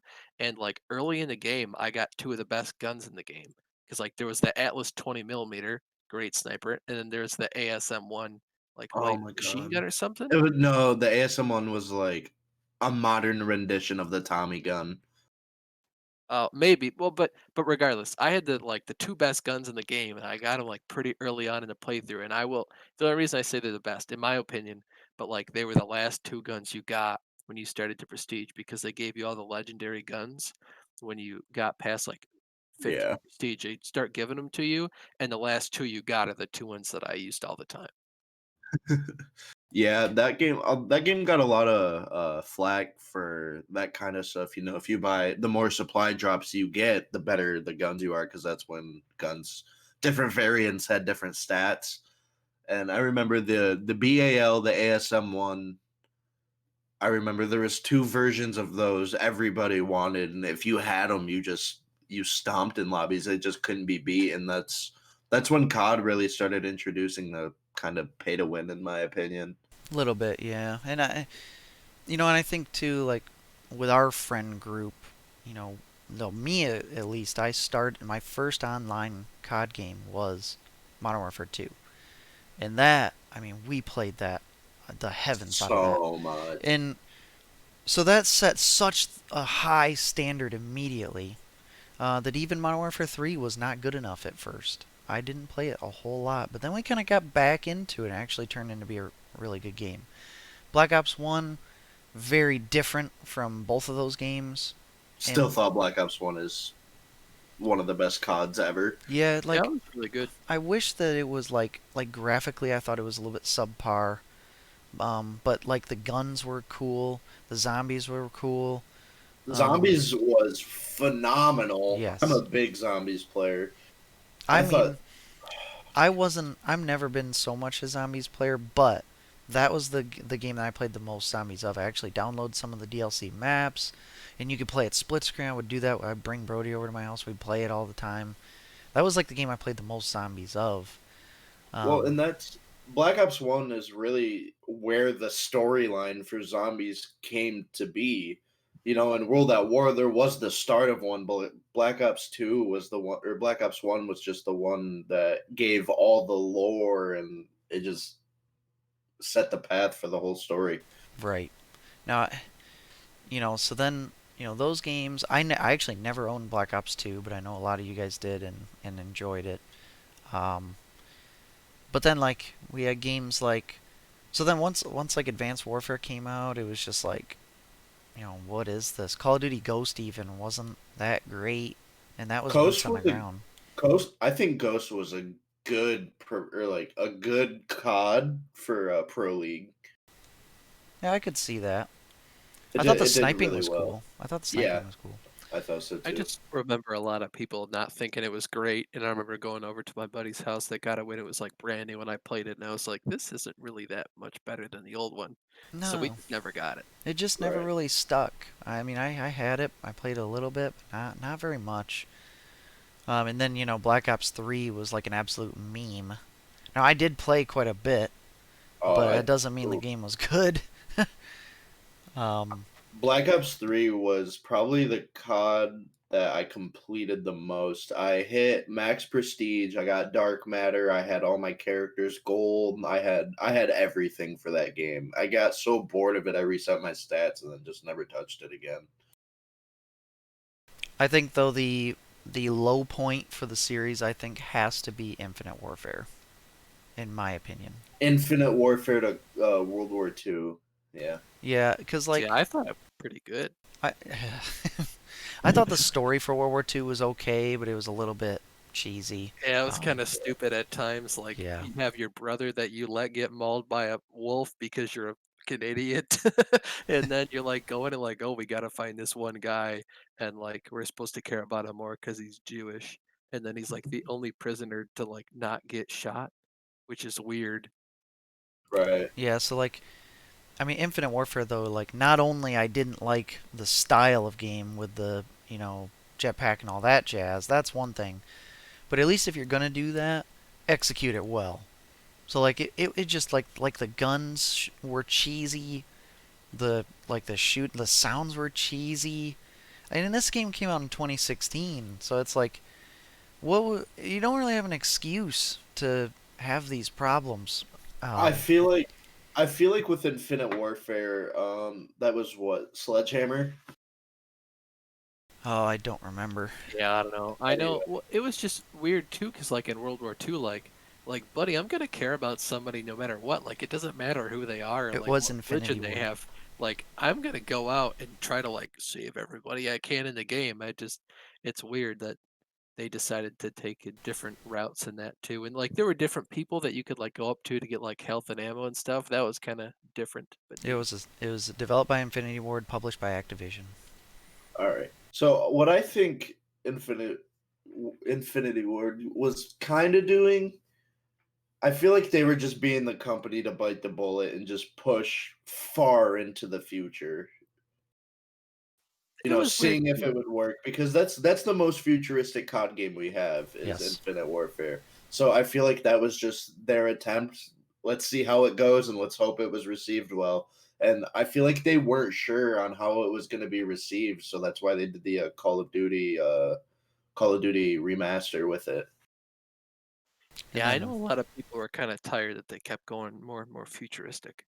yeah, and then that was like the least memorable campaign as well. And I then don't think I played it. It I was pushed pretty myself decent. through it. It was kinda sucky because it got really repetitive with the space battles, Yes, and it was stupid because I don't think, and I could be wrong, but you couldn't do the space battles if you wanted to again, like, online. I Like, don't think so. there was no way to, like, play spaceships versus each other out in space in that game, which is stupid because they devoted so much time, effort, and energy into That's making it just so we could have, like, 5 levels in the campaign for, like, an hour in total, just to say, like, "If you like that and wanna play against other people, go fuck yourself." that's not what COD is though. That's never been something Well, I understand, but like like you put us in these like little airships or whatever, spaceships, and like we can shoot stuff. Why isn't that combat here? But then also, I know in the campaign there was this robot guy, and like the dude in charge kept like trash talking him, but like he was a cool dude. Like he wasn't a person, but like I thought that was kind of mean. And then Right. and then we had like Black Ops 4. The gameplay to me was better, but then there's no campaign, which not a deal breaker for me, but it was like, come on, guys, like we pay $60 for these games. There should be a campaign in here. What? I don't. They replaced it with something, but I don't remember what. Well, I remember that's when they had their battle royale mode came out with that game. Yep, you're right. That's what it was. Blackout, I think it was called, which it was okay. But I My only 2 wins on that game were with you, Kenny. oh well, and then the one I froze and I never got credit for it. Hey, that was still a dub. Yep, still a dub. But I mean, I would still say that World War II pretty buggy, but it was at least like it was an upward at least from Infinite Warfare. Black Ops 4 I think was an upward from World War II. Modern Warfare was definitely an upward from Black Ops 4, and I think that was a good game. And now Black Ops Cold War, I would still consider it a good game. Do I play it much? No. But that I can't use that as my only judgment. So at least COD's last few games have been on an upward trend rather than a downward trend. Oh, I mean, keeps going World that War way. II, they like developed the story and the characters with it, so like you actually got along and like oh I care about Zussman and like the Tom Hanks guy he was pretty all right, and the other people you had in your like squadron or platoon like I was gonna be sad if one of them died and then one of them did die. It's like oh man, like kind of miss that guy. because I mean, think of the stretch that they had. They had, from 2013 to 2016, you had Ghost, Advanced Warfare, Black Ops 3, and then Infinite Warfare. I mean, not a great stretch. Oh, I know, Austin, you liked Advanced Warfare, I but liked Infinite Warfare too. I don't know what's wrong with me, but they were both pretty all right. two get him versus. out. That's why we have an odd numbered amount of people on this podcast so that we can make sure to dismiss one of our opinions. Um, but anyways, Owen, it's been great having you on here. You've been a fantastic guest. Oh yeah. Um, we had a we've been talking for quite a while now. But thanks again for coming on board and chatting with us about some games and some music. That was actually worked out really well. Anytime. Anytime you want me here, I'll be here. All right. But yeah, I'm sure I'll be talking to you again soon. And we'll see you later. You're free to disconnect. Cool. Have a good night, guys. Yeah, you too. See Thanks ya, for Owen. coming on, buddy. That was actually a really good interview with Owen. It was different. We didn't talk about racing and stuff, but it's almost kind of a breath of fresh air in a way. It was different, and we could have because he said he was a fan, and he is a bit, but not as much as other people. So it was just easier to kind of go around that for today. Yeah, I'm sure it was all right. We did talk at least a little about car games and stuff, which We did, is not yep. bad. But we can go into the rants and reviews section. I know, Kenny, you're pretty hot under your hood for this one, and it'll probably take up as much as time as we want to devote to this. Yeah, I won't be too long. The and I'm actually kind of happy I have a rant this week because it's been you lately. um, Single file restarts in iRacing. First, I'm disappointed that we needed them. I understand why they turned them on. So this all starts from the NEP Truck Series, and really they've been using them in the NEP Grand National Series too when things have not been going well. But like uh, all those wrecks we had in the Truck Series, and then we went to single file restarts and we're still wrecking. So it's like okay, single file's not even doing anything. It just makes it harder for the guys who are actually trying to make passes to make passes. And then I try to make restarts legit. I don't play games. I think it's kind of bullshit when people do.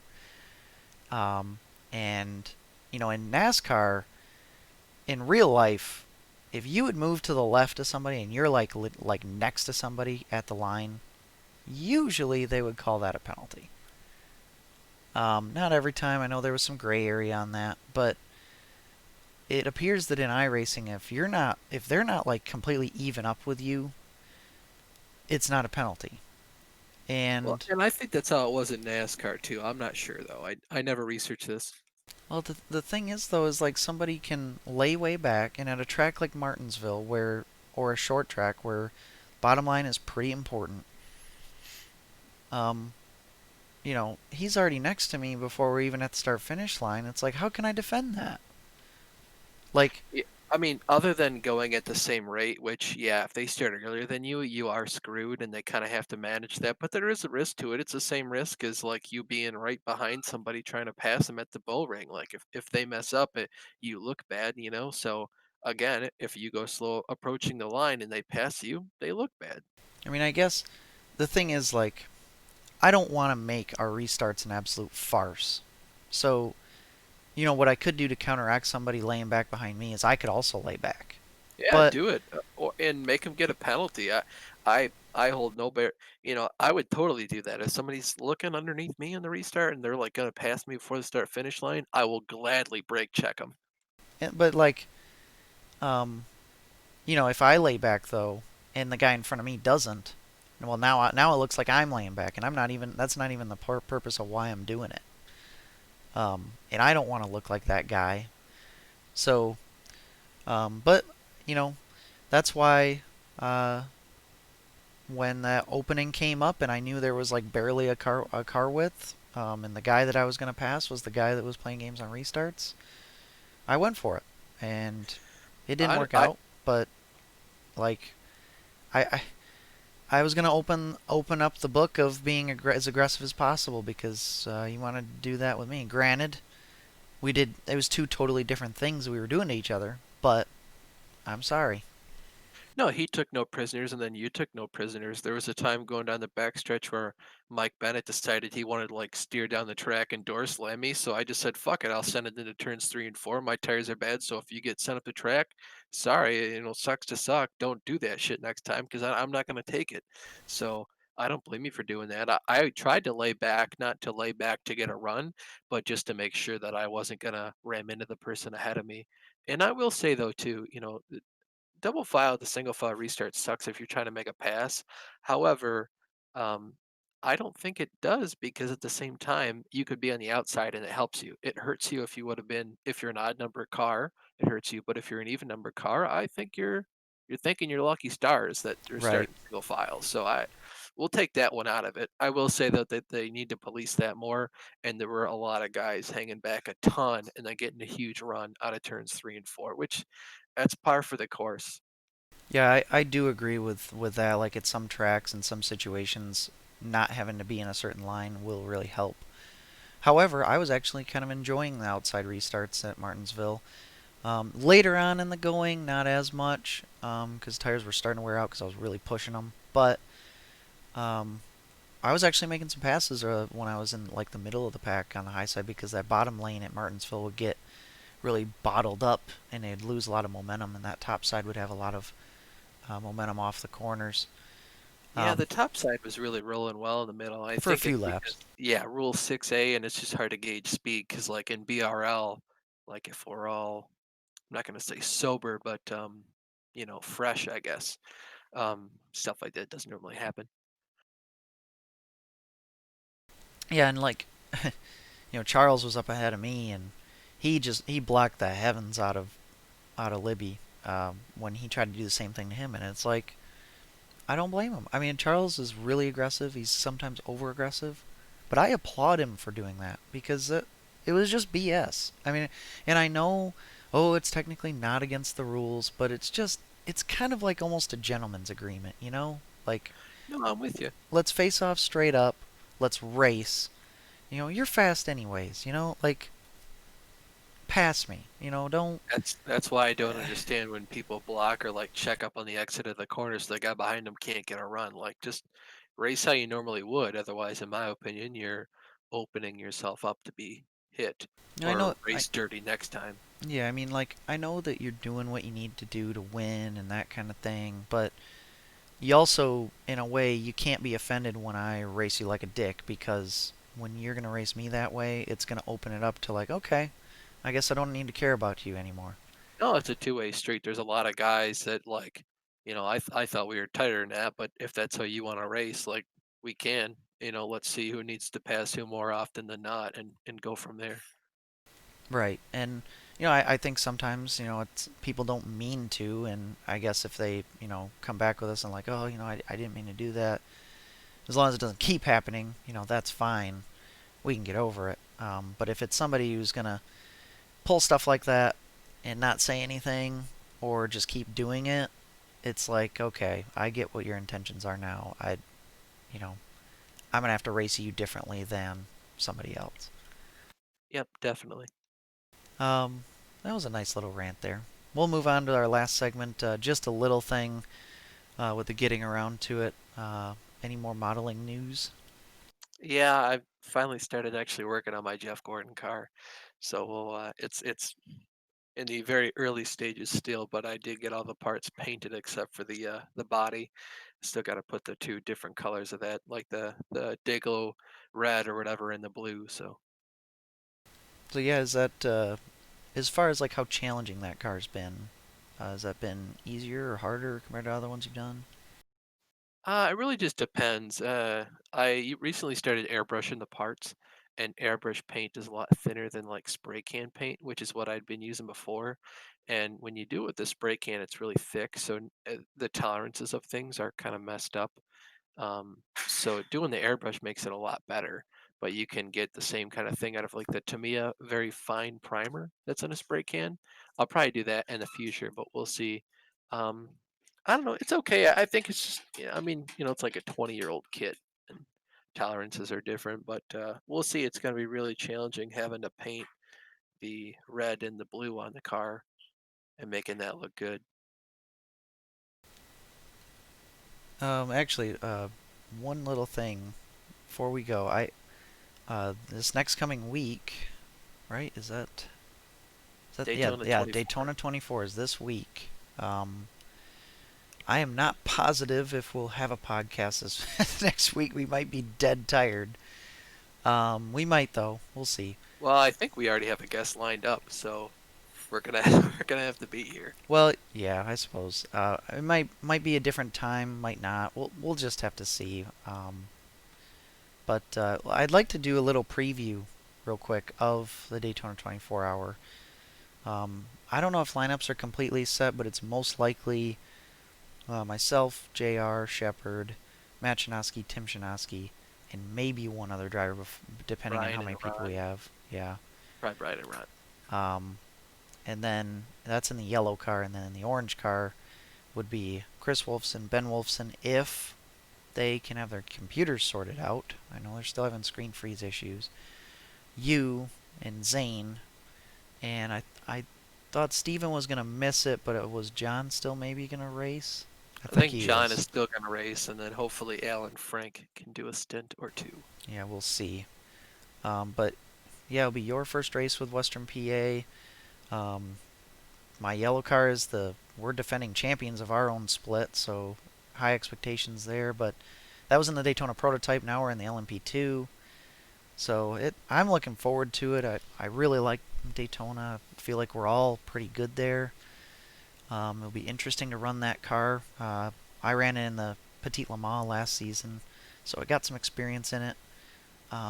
But yeah, looking forward to ripping around Daytona for 24 hours. It's gonna be fun. I just hope it's actually multi-class instead of what you guys had to do for Petit Le Mans, because that just sounds painful. I wouldn't want to do that. Yeah, it's depending on your split. It can be. It does take a lot of like immersion out of it when you're racing against 41 other LMP2 cars. And I was a little bit worried about that when we were going to pick this car or the Corvette. I was worried about either of them because they're so popular right now. Well, Um, the thing about the Corvette too, though, is like the GT3 cars are still pretty popular, but I think they are the least popular. Well, no, I've I've I think had last year the prototypes were the least popular, and then the yes, GT3s, and then the GTEs. yes. Now it might be. I'd say the GTEs and the LMPs are going to be pretty close to each other. Probably. Um, if you wanted something with all classes, I would say definitely go for the GT3 class. Um, but yeah, I mean, we'll just have to see. It was, Petit Le Mans was still fun. Like at the beginning, you look at the entry board and you're like, oh crap, one class, this sucks. But once you're like in the race, you kind of naturally kind of forget about that, I think. Oh, well, because you're still racing, it's still fun. You're still immersed. Yeah. It's just like you look forward to like having to, pass the slower cars and navigate that traffic. And when you lose that, like it sucks, but it's still a race. Yeah, it does kind of make lap cars kind of a pain in the ass when they're all in your class. Um, but yeah, I'm really excited. I'll try to have my best to have a 24-hour stream up for that. It's been all right the first 2 years. Um, look forward to checking in on you guys in the orange car to see how you're doing. Hopefully, Chris has a stream up or Brian, and if he's in the yellow or in the orange car. And yeah, are you excited for your first race with us? I am very excited for it. I look forward to it a lot. Yeah, everybody's quite fun to be around for that whole day. And you guys in the All Star car, I'm sure, have even more fun than us in the yellow car. I hope for it. That's why I told Chris. I was like, it's my first time. Like, just take me out of the drawing or the hat for the yellow car. Hey, don't kid yourself though. You're a pretty darn good road racer already, and you're only gonna get better. Oh, thanks. Oh, thanks. You know, it, Thanks, buddy. like I've seen improvements with Ben and Chris, and I've seen improvements with Zane. He's become a strong road racer, and if he can get over a little bit of the butterflies and stuff with with these endurance races, and I think he can become a really good road racer as It well. honestly surprises me just how good Zane is with like no practice, and he doesn't really give a shit. Like Right. it's scary. You will see though that I think when he gets in that car for the 24-hour race, he does care. He does not want to be that guy that destroys the race car, and I think No, I know. When I say don't, he doesn't care. Like he's just there to have a good time. right. Yeah, he is. I think though there's definitely a competitiveness to him though too. No, no, there is. It's just incredible. He's like he's this good, and he's like as laid back as he is. Right. Um, but anyways, that was a really good episode. A lot longer than I thought it was going to be, but that's a good thing. Um, yeah, next week will be a Daytona 24-hour. We have another special guest lined up for next week as well. Whether that be on uh, Sunday or not, we'll find. We'll keep you guys up to date on that.